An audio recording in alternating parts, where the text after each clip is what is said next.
Okay, shut up, you guys. I want to talk about the Grinch. It's the most wonderful time of the year where we all pour our favorite hot bevy, curl up with a blanket, and make the kids in our lives stop watching YouTube videos of other people playing with Transformers so they can watch nostalgic Christmas specials that came out long before they were born. Generational storytelling is so important, you guys. It's wild how there are certain stories we tell over and over again and how they shape the world around us. And nowhere is this truer than with Christmas stories. A Christmas Carol heavily shaped and popularized Western holiday traditions that revitalized what Christmas was at the time. Coca-Cola advertisements helped solidify the many versions of Santa that existed into the jolly red-suited dude we know today. And then there are the tales we keep telling because we're all a little horny for cryptids.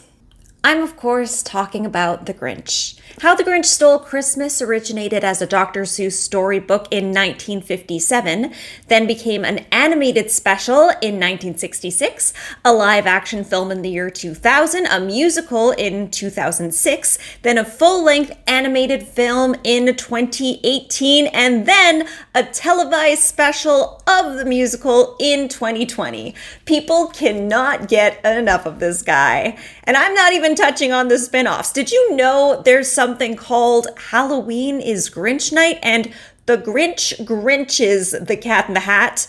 I did not, and honestly, I'm not sure if I'm ready to go there. Why do we love the Grinch? Is it the distinctive, colorful world of Dr. Seuss that complements the Christmas season so well? Is it the message of anti-consumerism that is hidden beneath the rhyming couplets?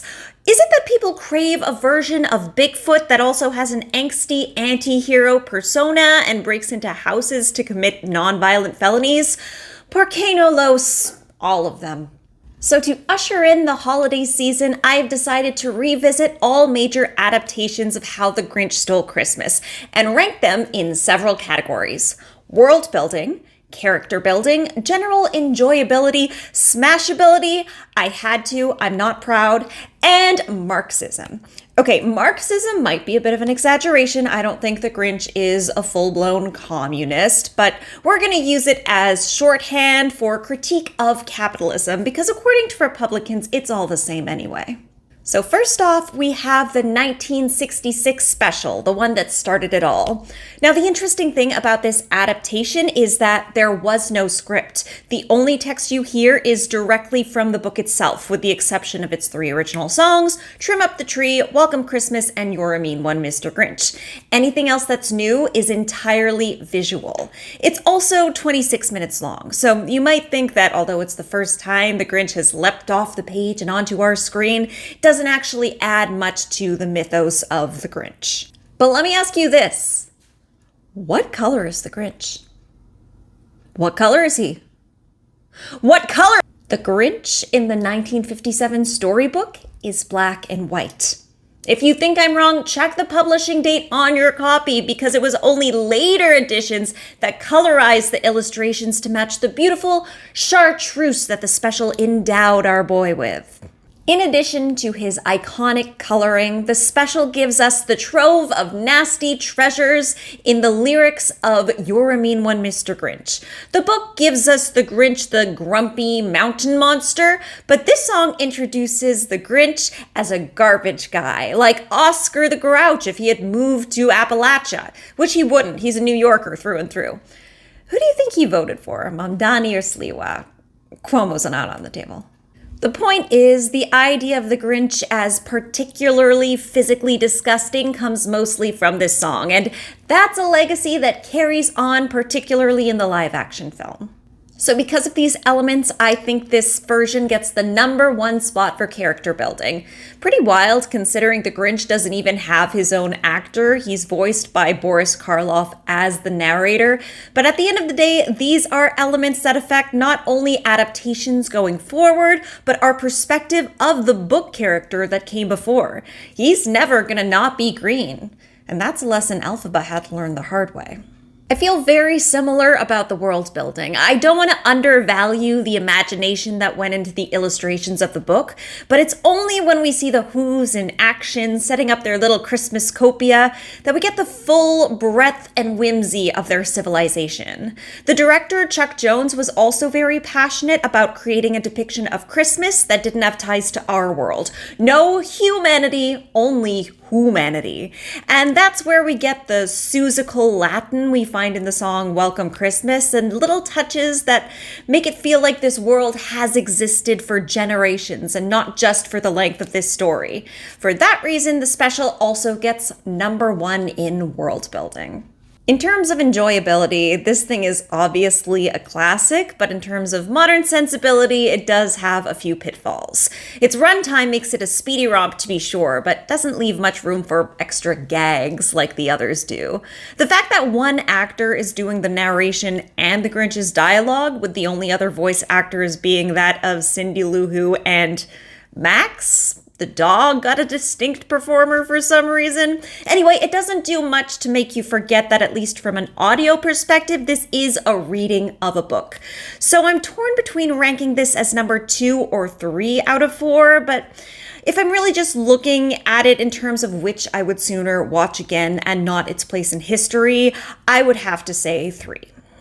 For Smashability, this Grinch gets the #2 spot. His voice is very sophisticated. He's giving a little bit aloof theater professor who's kind of appealing because he just kind of ignores you outside of class, as opposed to that one professor who spends way too much time hanging out with the students and brings his guitar everywhere and is always trying to start a Rent sing-along. For Marxism, this special obviously gets points because it's the first to tackle the subject matter and attempts to do it without adding any extra text.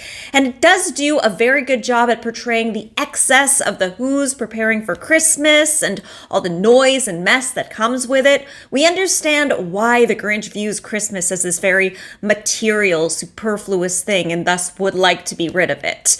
This is the only adaptation where we don't see the Who's discovering the Grinch has taken all their stuff and coming to terms with that. We only see them from the Grinch's perspective when they've already begun to sing happily because, as we know, Christmas doesn't come from a store. Christmas perhaps means a little bit more. And again, this is me judging it blindly against the others without taking into account its place as the original. It's maybe a bit of a naive idea that all these people so enthusiastically indulged in all the preparations and gifts and all the tangible parts of Christmas, and were also totally cool the moment those things disappeared.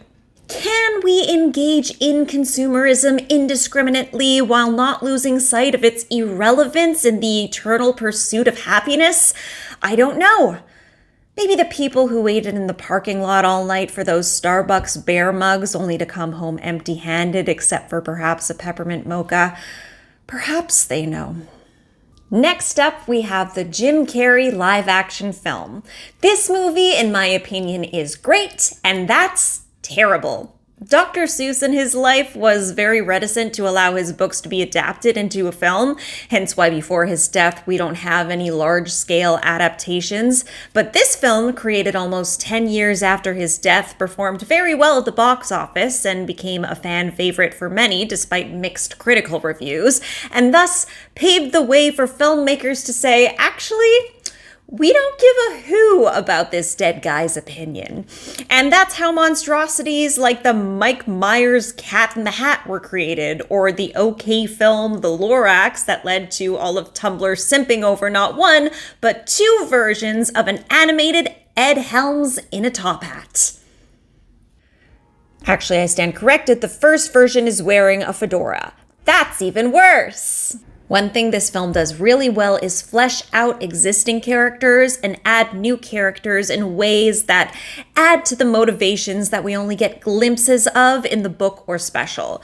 The Grinch gets a pretty detailed backstory that establishes why he hates Christmas and the Who's, and more importantly, why he doesn't view himself as capable or worthy of love. I know the narration says we're not supposed to know why the Grinch hates Christmas, but in this version, we're also told that the same-sex couple that hosts key parties ended up with an oopsie baby via floating umbrella basket. So I think we're supposed to read between the lines at times. We also get a preschooler with an existential crisis, which I think is fun.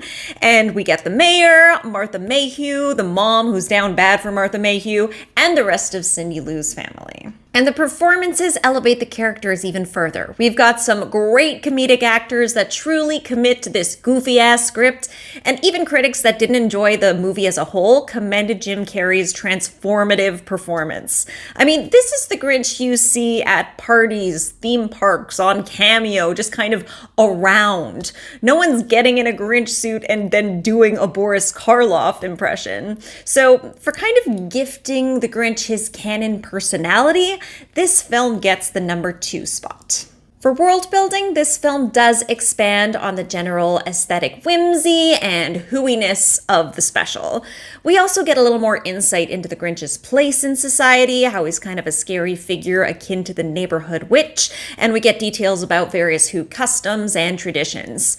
There are some details, if I'm gonna nitpick, that don't quite add up. For example, we're told that Whoville is on a snowflake. That, I'm assuming, is a cute reference to Horton Hears a Who, where Whoville exists on a speck of dust. But how does that work on a falling snowflake? Whoville is very destructible in Horton Hears a Who. It's kind of a major plot point. So how are these Whos undisturbed as their world is in freefall? What happens when it hits the ground and collides with thousands of other snowflakes or a dirty highway? What happens when the snow melts? At some point in the movie, they also reference kilometers. Do they just have a concept of kilometers that's scaled down? Like, how does that work? Why not miles? Is Whoville in Canada? In addition to that, I feel like there are some pop culture references thrown in there that are out of place if you truly want to preserve the distinctly Seussical Christmas of the original. For those reasons, I place this film number 3 for world building. For all the added details and sly adult jokes this movie contains that our man Dr. Seuss may not have entirely approved of, I do think he might be proud of how this film extrapolates on the story's anti-consumerist message. It emphasizes that beneath the music and fun and stunning visuals of Christmas in Whoville lies a society that has deeply lost touch with the true meaning of Christmas, which is spending time with the ones you love, and historically surviving the winter, which I guess the Whos won't because they live on a snowflake. Cindy Lou who in the original is best known for being really bad at identifying Santa, becomes in some ways our protagonist as she tries to regain the magic feeling of Christmas. It's a sentiment that I think is relatable both to kids as they start to get older and get the sneaky suspicion that maybe that man at the mall whose lap they've been sitting on all these years does not actually have the powers of a demigod, and the adults who, amidst travel plans and family drama, begin to find the holidays more stressful than anything. These feelings are compounded by her family being too busy buying presents, putting up comical amounts of lights, and trying to smooch teen Who girls under the mistletoe. They're lost in the cranberry sauce of Christmas's material delights, and the rest of the city is no better. This is the Whoville the Grinch sees, one that ignores a young girl in distress in exchange for presents and prizes, and that's why the Grinch wants to destroy it. When they wake up to find their Christmas stolen, the Whos do boo-hoo. Say that 5 times fast. It's only when Cindy Lou's dad realizes what pains his daughter has gone through to bring everyone together that the town finally realizes they've forgotten what Christmas is about and stop focusing on petty details like grand theft. So for these details, the movie gets the number 1 place for Marxism.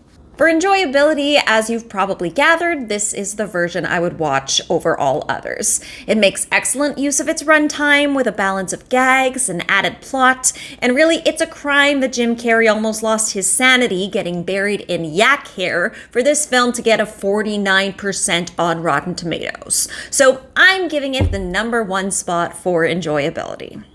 Smashability, just No, I'm sure these freaks are out there and power to them, but it ain't me, babe.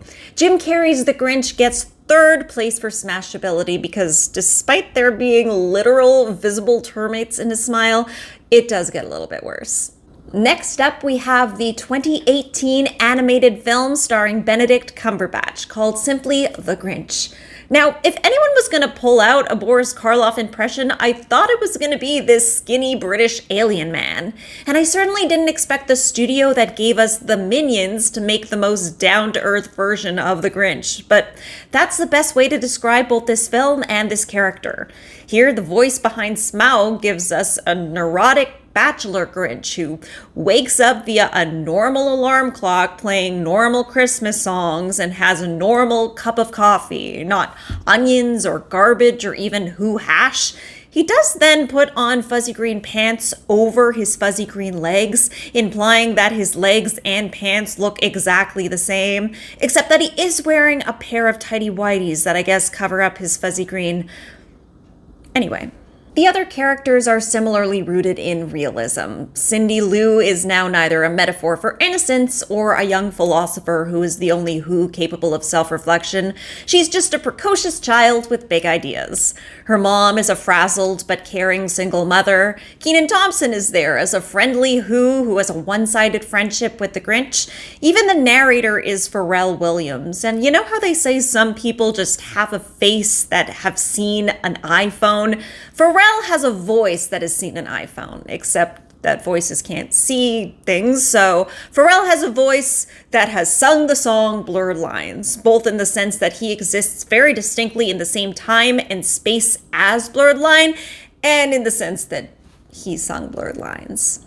While this will never be my, or probably anyone's, canon version of the one true Grinch, I think the creators knew they were never going to succeed in one-upping or even imitating the wacky clown-like characters of the 2001 film, so it makes sense to me that they went in a completely different direction.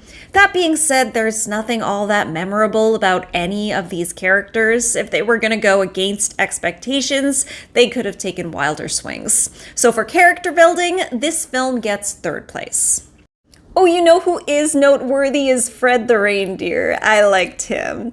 I do question why he was so chill about the Grinch essentially kidnapping him when later you find out he's got a mate and baby. You should probably have tried hard not to be taken, Fred. Your wife does not have time to Liam Neeson your ass with a child at her side.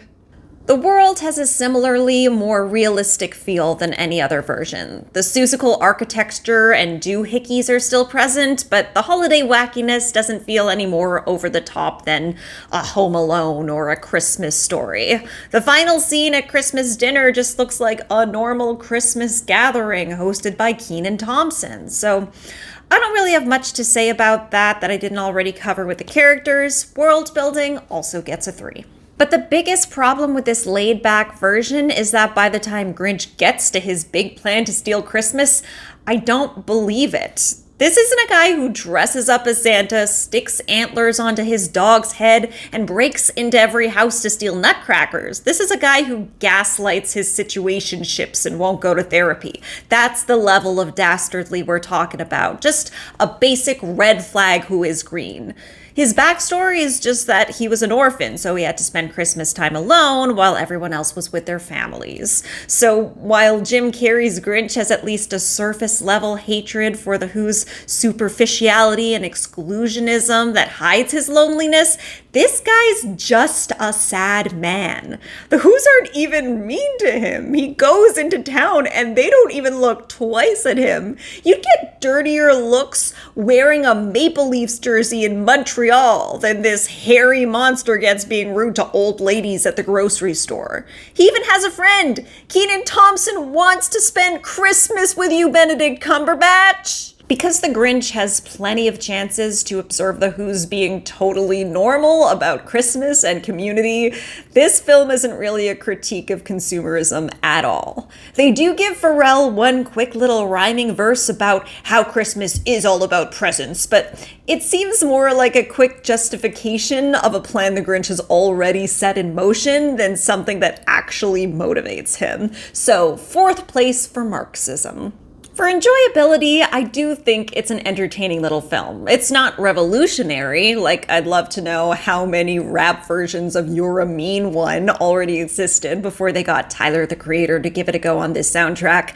But I think if I had to keep a cabal of grade schoolers captivated for a hot sec, this is the film I choose. So, second place.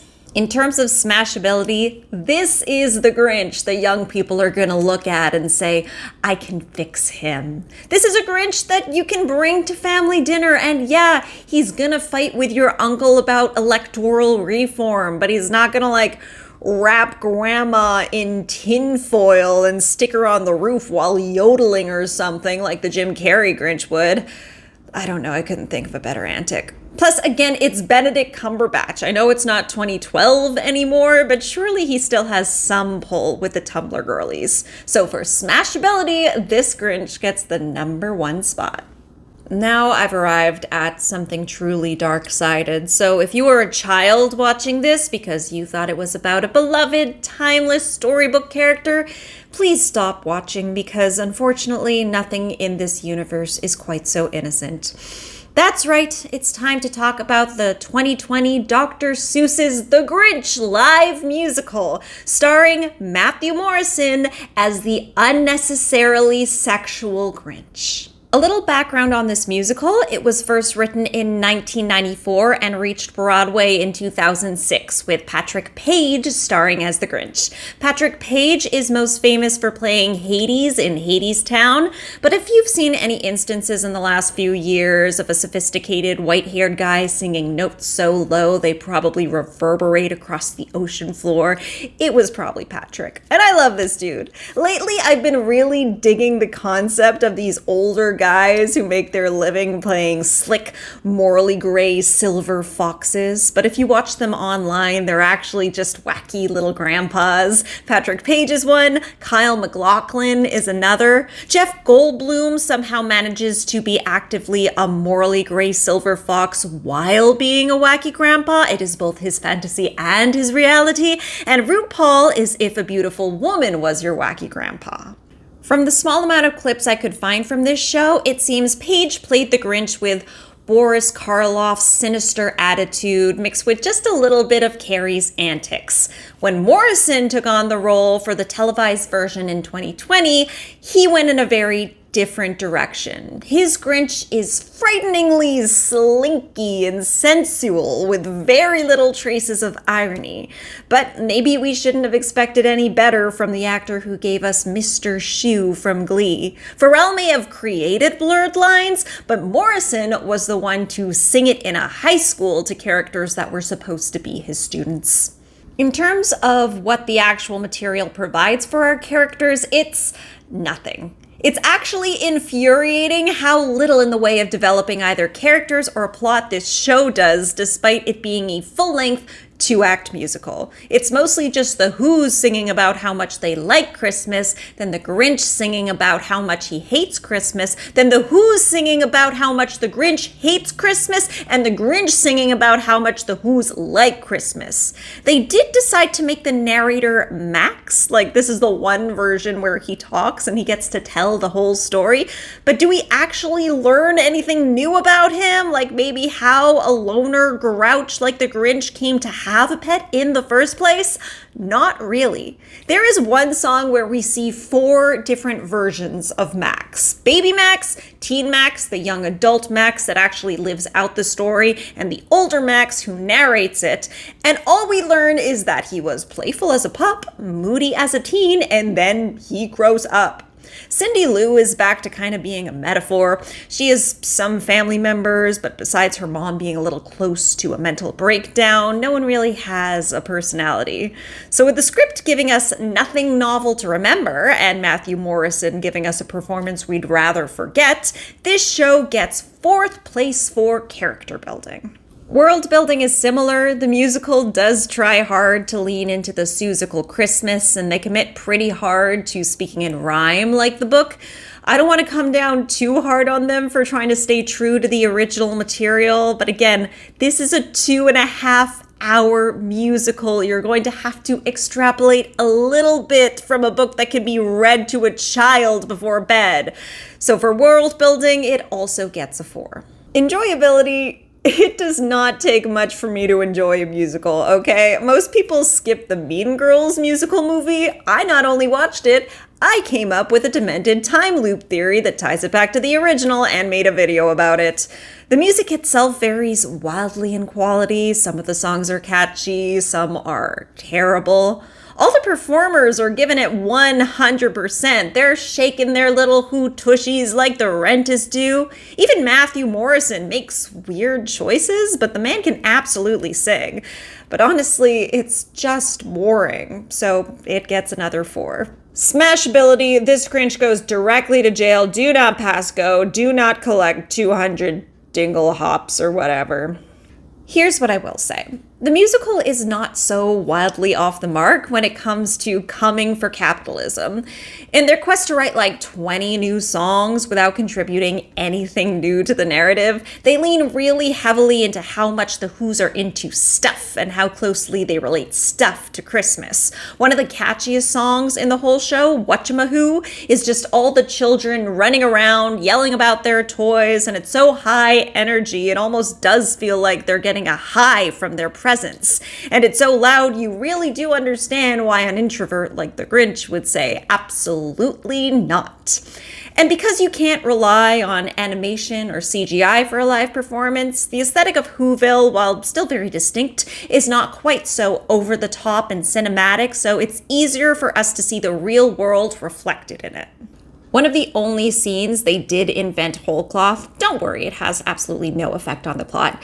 It actually does take place at a mall. Maybe that's even a little on the nose for anti-consumerist sentiment, but if it's good enough for George A. Romero, it's good enough for Dr. Seuss, okay? One thing they do get wrong is the song Where Are You Christmas? Because despite not trying that hard to be marketable in any other way, they did decide they needed to shoehorn in this song from the movie. However, instead of giving it to Cindy Lou, who is not having an existential crisis, they give it to Cindy Lou's mom. This itself isn't a terrible idea. As I mentioned, Cindy Lou's mom is incredibly anxious in this version, trying to make Christmas perfect for her family is really stressing her out, which I think is relatable to a lot of parents. So it would have worked to give her the song, or maybe some other adults as they question what Christmas actually is after you grow up, and if they're giving their children the right kind of Christmas by focusing on all these gifts and toys. It could have worked if they had put it almost anywhere else but where they did, which is when Christmas has very literally gone missing. The sequence of event is that the family wakes up, sees the Grinch has stolen everything, Cindy Lou cheers them with her optimism and love, and then the mom starts singing. So after they've already discussed how Christmas is not actually the decorations and food and toys, they sing about how they can't find Christmas, 'cause the Grinch took it. But despite this, they did a thing. So I am going to grant them spot number 2 for Marxism.